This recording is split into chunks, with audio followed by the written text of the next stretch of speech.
नमस्कार मंडळी, श्री स्वामी समर्थ. एक नवीन व्हिडिओमध्ये सर्वांचं खूप खूप मनापासून स्वागत आहे. तर आज आहे आषाढी अमावास्या, ज्याला आपण ची अमावस्या म्हणतो किंवा दिव्यांची अमावस्या म्हणतो. बरेच जण गटारी अमावस्या पण म्हणतात. बघा, गटारी अमावस्या म्हणजे काय, की जे लोक खाणारे पिणारे असतात ना, त्यांना आज म्हणजे ते त्यांचा आज दिवस असतो. म्हणजे ते खाणार पिणार, कारण श्रावण महिना लागणार आहे म्हणून पूर्ण श्रावण महिना त्याला खायला भेटणार नाही, म्हणून ते आज जे काय करायचं ते करून घेत असतात. पण आपल्या भारतीय संस्कृतीला हे शोभणारं नाहीये, किंवा आपल्या पुढच्या पिढीला काय संस्कार लागतील किंवा काय ते विचार करतील याचा पण आपण थोडाफार त्याचं भान ठेवावं. आणि ह्या अमावस्याला फक्त दिव्यांची अमावस्याच असंच म्हणायचं आहे आपण, आणि दिव्यांची अमावस्या साजरी करायची आहे. तर आज काय करायचं आहे, तुम्हाला संध्याकाळी पितरांसाठी एक दिवा लावायचा आहे. आणि तो कसा लावायचा, काय लावायचा, त्याची पूर्ण डिटेल माहिती बघूया. त्याची व्हिडिओ शेवटपर्यंत नक्की बघा.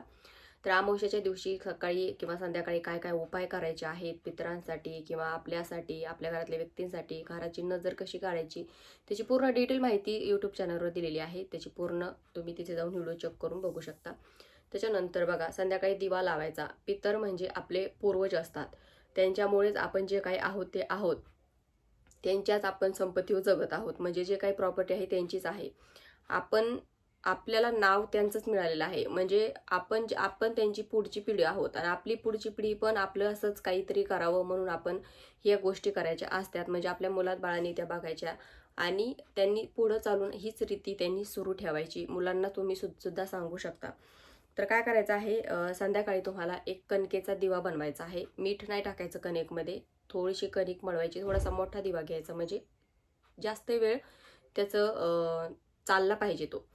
तर काय करायचं आहे, दिवा बनवायचा. पंती पण घेऊ शकता तुम्ही, जर तुम्हाला ती कणकेचा नसेल बनवायचा, पण कणकेचाच बनवा, कारण आपण ते पितरांना तो दिवा दान करत असतो. तर काय करायचं आहे, छान दिवा मोठा बनवायचा. 4 मुखी पण तुम्ही बनवू शकता, किंवा तुम्ही 1 मुखी बनवला तरी चालतो. आता 4 मुखी म्हणजे चारही बाजूला त्याचे तोंड होतात, आणि 1 मुखी जर बनवला तर त्याचं तोंड तुम्हाला दक्षिण दिशेला करायचं आहे. तुमच्या घरामध्ये तुम्ही दक्षिण दिशा बघायची कोणीकडे आहे, आणि तो तिथेच लावायचा आहे. आणि दिवा घरामध्ये नाही लावायचा, तुम्हाला घराच्या बाहेर लावायचा आहे. कारण पितर आपल्या घरामध्ये नाही तर आपल्या घराच्या बाहेर असतात, आपल्या दरवाजाच्या बाहेर असतात ते. त्याच्यामुळे तो दिवा तुम्हाला दरवाजाच्या बाहेर कुठेतरी लावायचा. बघा, आता पावसा पाण्याचे दिवस आहेत, हवा वगैरे सुटते, पाऊस वगैरे येतो, तर तो कसा लावायचा, काय लावायचा बघायचा अगोदर, व्यवस्थित त्याची सोय करून घ्यायची, आणि नंतर तो दिवा तिथे लावून द्यायचा. काहीतरी आडोसा वगैरे त्याला करायचा, म्हणजे तो शांत झाला नाही पाहिजे, जास्त वेळ थोडासा तो चालला पाहिजे. तर दिवा बनवायचा. त्याच्यानंतर एकमुखी जर बनवला तर 2 वातीची 1 वात करून त्याच्यात वात टाकायची. त्याच्यात असतील तर मोहरीचं तेल टाका, किंवा जे असेल ते तेल टाकायचं. त्याच्यामध्ये थोडीशी काळी तीळ टाकायची तुम्हाला. आणि त्याच्यानंतर दिवा न्यायचा, अगरबत्ती वगैरे, हळदी कुंकू वगैरे पण न्यायचं. खाली आसन बसायला घ्यायचं. आपण देवाची पूजा किंवा काही सेवा करते वेळेस आसन जे वापरतो ना, ते आसन तुम्हाला वापरायचं नाहीये. तुम्हाला पितरांची सेवा तुम्ही करत असाल तर पितरांचं वेगळंच आसन तुम्हाला ठेवायचं आहे. त्याच्यामुळे देवघरातलं आसन तुम्ही घ्यायचं नाहीये. तुम्ही वेगळं आसन घ्या, किंवा वेगळं दुसरं काही असेल ते घ्या. खाली आसन बसायला घ्यायचं. त्याच्यानंतर दिवा एखाद्या छोट्याशा पाटावर किंवा प्लेटमध्ये ठेवायचा. त्याच्या खाली थोडेसे तांदूळ, फूल वगैरे ठेवायचे. आसन त्याला करायचं, त्याच्यावर दिवा ठेवायचा. आणि तो दिवा त्याचं तोंड दक्षिण दिशेला करायचं, आणि आपलंही तोंड दक्षिण दिशेला करूनच आपण बसायचं. त्याच्यानंतर त्या दिव्याला हळदी कुंकू अक्षदा अगरबत्ती लावायची. त्या दिव्याची पंचोपचार तुम्हाला पूजा करायची. त्याच्यानंतर तो दिवा तुम्हाला लावून द्यायचा आहे. आता हे सगळं काही करत असताना आपल्या पितरांचं स्मरण करायचं. तुम्हाला जर पितरांच्या तुमच्या जर नावं माहिती असतील तर नावं घेऊन तुम्ही त्यांचं स्मरण करू शकता. मनात शांतता ठेवायची, शांततेत पूजा करायची. निगेटिव्ह विचार वगैरे अजिबात करायचे नाहीये. तुमच्या घरामध्ये किती पितृदोष जर असेल ना, तर यांनी तुम्हाला फरक पडायला लागतो तुम्हाला हळूहळू. प्रखळ पितृदोष आपला कमी होण्यास मदत होत असते ह्या सेवेनं. कारण पितरांच्या काही इच्छा पूर्ण राहिल्या असतील, पितरांचे काही त्यांना काही त्यांच्या आयुष्यामध्ये त्यांना गती मिळत नसेल, मोक्ष मिळत नसेल ना, तर याने त्यांना मदत होते. आपल्या पितरांना सुद्धा त्यांच्या मार्गामधले त्यांच्या काही अडचणी असतील त्या दूर होतात.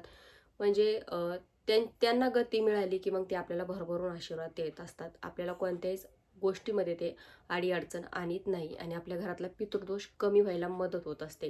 त्याच्यामुळे हे पितरांचं दीपदान आहे ते तुम्हाला आज संध्याकाळी करायचंच आहे. सायंकाळच्या वेळेस करायचं आहे. म्हणजे 7च्या अगोदर करायचा प्रयत्न करा, किंवा 9च्या अगोदर करायचा प्रयत्न करा. जास्त उशिरा पण नकोय. तर कोणी करू शकतं, पुरुष पण करू शकता, महिला पण करू शकता.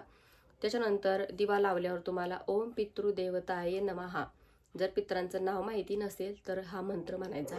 11 वेळेस मंत्र म्हणायचा, ओम पितृदेवताय नमः. शांततेत मंत्र म्हणायचा, पितरांचं स्मरण करायचं. पितरांना म्हणायचं की आमच्या घरामध्ये आम्हाला सुख, शांती, आनंद आमच्या घरामध्ये नांदू द्या. आमच्या घरातल्या काही अडीअडचणी असतील ते दूर करा. तुमचा भरभरून आम्हाला आशीर्वाद द्या आणि असंच तुमचं प्रेम आमच्यावर असू द्या. कारण आपल्याला पितरांचा आशीर्वाद मागायचा आहे. त्याच्यामुळे पितरांना शांततेत, एकदम असा कोणताही वाईट विचार करायचा नाही आहे, शांततेत पूजा करायची आणि तो दिवा लावून द्यायचा. जोपर्यंत चलन तो दिवा चालू द्यायचा. त्याच्यानंतर दुसऱ्या दिवशी काय करायचं, ते दिव्याचं तुम्हाला विसर्जन करायचं. पुढे पाणी वगैरे असेल तिथे करू शकता. तुमच्या शेतामध्ये पण तो दिवा विसर्जन तुम्ही करू शकता. तिथे नाही जमलं तर तुम्ही कचऱ्यात पण त्याला टाकू शकता. कारण काय होतं नाही का, शहरामध्ये म्हणजे निर्माल्यात कुठं टाकायला जागाच नसते. आपल्याला शेवटी कचऱ्यातच तो टाकायला लागतो. घरात परत तो दिवा आणायचा वगैरे नाही, आपल्याला तो घराच्या बाहेरच ठेवायचा आहे.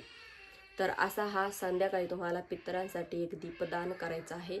नक्की करा. तुमच्या घरातल्या सगळ्या अडीअडचणी दूर होतील, पितृदोष कमी होईल, तुमच्या मुलाबाळांना किंवा तुम्हाला भरभरून पितरांचा आशीर्वाद मिळेल. 7 पिढ्यांचा पितृदोष तुमच्या कमी व्हायला मदत होईल. त्याच्यामुळे आजच्या दिवस हा उपाय तुम्ही नक्की करा. तर आय होप तुम्हाला समजलं असेल. तर आजच्या व्हिडिओमध्ये इतकंच. व्हिडिओ आवडल्यास व्हिडिओ लाईक करा, शेअर करा, चॅनलला सबस्क्राईब करायला विसरू नका. झालेली सेवा श्री स्वामी समर्थ महाराजांच्या चरणी, परमपूज्य गुरुमाऊलींच्या चरणी रुजू करते. श्री स्वामी समर्थ.